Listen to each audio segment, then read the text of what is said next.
The beginning of the 20th century was a turning point for the entire world in every sense. All scientific and technological developments were bearing fruit, and the personal transportation vehicle known as the automobile was poised to change everything. The most important element of this revolution would be the internal combustion engine design. But there was a problem.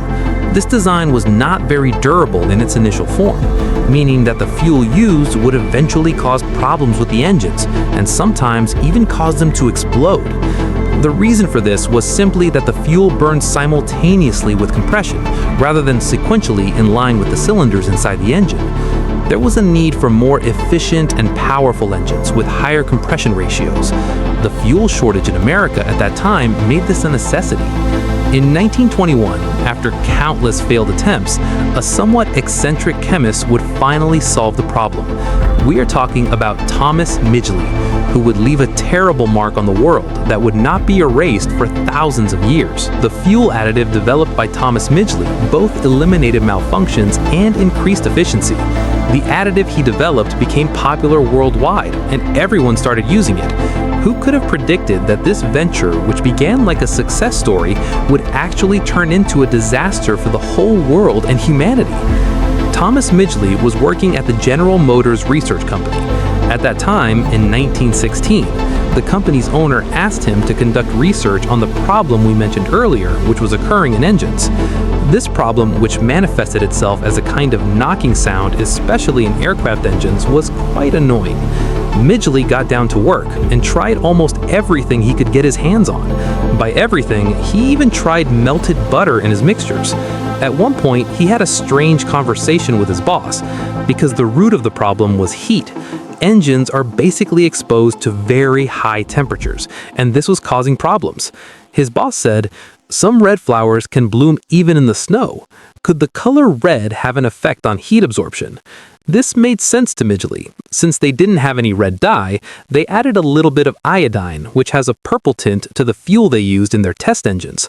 And strangely enough, they noticed that the vibration and knocking in the engine suddenly decreased. However, iodine was too corrosive and expensive to be used as an additive, but this gave the chemists a starting point. They hung a periodic table on the workshop wall and began testing all the elements one by one. Some worked almost perfectly, but they gave off such a terrible smell that one chemist said, "Even if it saves 90%, I'm not going anywhere with this smell." Finally, an organometallic liquid called tetraethyl tin, based on tin, completely eliminated the vibration and gave off no smell. The only element they hadn't tried was lead. It was both readily available and inexpensive. Lead. When they added lead to the tetraethyl mixtures, there was quite a festive atmosphere in the workshop, because even when they added just a small amount of this tetraethyl lead mixture, they achieved incredible efficiency. This was a major development for the company, as it opened the door to millions of dollars. With this discovery, engines became much more heat resistant, and the rating system we know today as octane was born. Rumor has it that Midgley and his colleagues celebrated this discovery quite enthusiastically. However, in the euphoria of victory, Midgley and his colleagues overlooked a very important detail: the effect of the element lead on the human body, bones, and brain. Yes, I told the story of the Mad Hatter in Alice in Wonderland in a video about how hat makers lost their sanity and began to hallucinate because they used lead. This effect of lead was already known, but what was unknown was that lead accumulates very slowly in the human body, and by the time it is noticed, it's too late. It is an element that slowly kills people. However, at that time, money came before everything else in America. While European countries, realizing the dangers of lead, were banning everything lead-based one by one, America was not paying much attention. But the problem was this: the lead-based fuel coming out of America was spreading all over the world and slowly poisoning everyone who breathed it. Researchers from all over the world wrote to Midgley and the company demanding that they immediately stop using tetraethyl lead. After a while, General Motors president Pierre DuPont also realized this, and in December 1922, the Department of Health announced its dangers to the public. But Midgley, who was a little too attached to his invention, was not personally convinced. While on vacation in Miami, he said, "There is no experimental data to support this," and added that the lead content was very low and would not affect anyone. And Midgley prevailed. The Ethyl Gasoline Corporation was founded, and the ethyl gasoline additive they produced went on sale in 1923. Since people were largely unaware of it, they showed incredible interest in this product that boosted their vehicle's performance and reduced costs. This was further fueled by the fact that the top 3 finishers in the 1923 Indianapolis 500 race used this additive. This product really worked, but at what cost? The first effects would begin to be seen in the workers at the company's production plant. Workers began to feel confused, dizzy, and even started seeing hallucinations. In fact, the production facility at Deepwater began to be referred to as the Butterfly House because the workers there constantly saw butterflies. And after a while, deaths slowly began to occur. The company blamed the workers, of course. "We warned them, but the workers were touching these products with their hands, throwing them at each other as a joke." They added that those who lost their sanity probably did so because they worked too hard.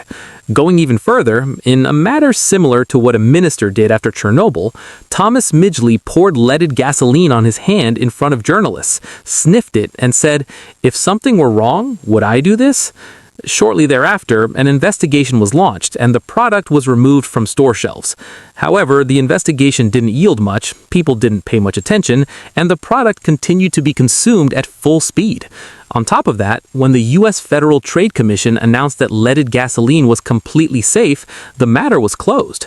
The world and humanity would be poisoned for years to come, and in 1940, strangely enough, they would see the results. A student named Claire Patterson developed a method to calculate the age of rocks, observing their content and attempting to calculate the age of the world.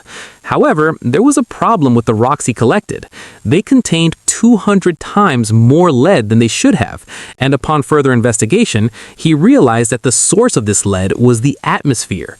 Lead was literally raining down from the sky. After calculating the age of the world to be 4.55 billion years with a high degree of certainty, he turned his attention to this lead in the atmosphere. Of course, years were passing in the meantime. In 1965, his research on the ice layers in Greenland fully exposed the problem. While no increase in lead levels had been observed until 1923, after 1923, yes, after the product began to be used, an increase in lead was observed even in the glaciers. This accumulation of lead was 1,000 times higher than it should have been, especially in the glaciers. So what do you think the company did? They offered Claire Peterson, who conducted the research, an outrageous amount of money. Peterson, however, would refuse this money, which would be more than enough for himself and his family for several generations. Unsurprisingly, the company then declared war on Peterson, enlisting the support of government agencies. With prearranged experiments and altered results, large institutions like the National Research Panel attempted to discredit Peterson.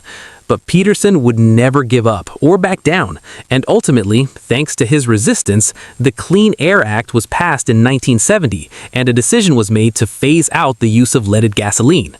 But it was too late for this decision. Leaded gasoline had poisoned our world for 63 years, leaving traces in our soil, ecosystem, and bodies that will be visible for thousands of years to come. In a sense, humanity had left a terrible mark for thousands of years to come. When long after this, a civilization studies history and sees today, it probably won't believe its eyes and think, how could humankind have been so foolish? Of course, this problem was not solved so easily. Its use was completely stopped in Europe and then in America in the late 1980s. This toxic fuel continued to be used worldwide until 2006 and is still used in some developing countries, and the long-term effects of this poison on humans are still being researched. But it is known that children are much more exposed to this poison. It's suspected to cause learning difficulties, behavior disorders, hyperactivity, and respiratory problems in children. combustion. In fact, research published in the journal Environmental Research claimed that there was a strong link between children's exposure to lead and an increase in crime rates in adulthood. Some claim that the dramatic decrease in crime rates in the United States after 1990 is linked to the decrease in lead use. Some of you may be wondering what happened to Thomas Midgley. Unfortunately, he continued to poison the world. Yes, he is the inventor of chlorofluorocarbons, which deplete the ozone layer. He also had a somewhat strange imagination.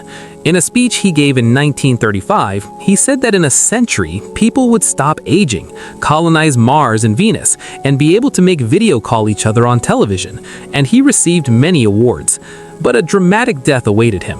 After suffering a stroke, he couldn't stand up, so he designed a special bed that allowed him to stand. But one day, the bed's mechanism malfunctioned, and he strangled himself with the cables. That's the story of leaded gasoline, a topic the whole world doesn't talk about much because the whole world is guilty.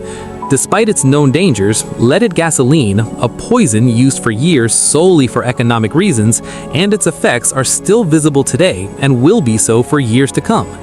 As always, until we meet again, thank you for being here. Best regards.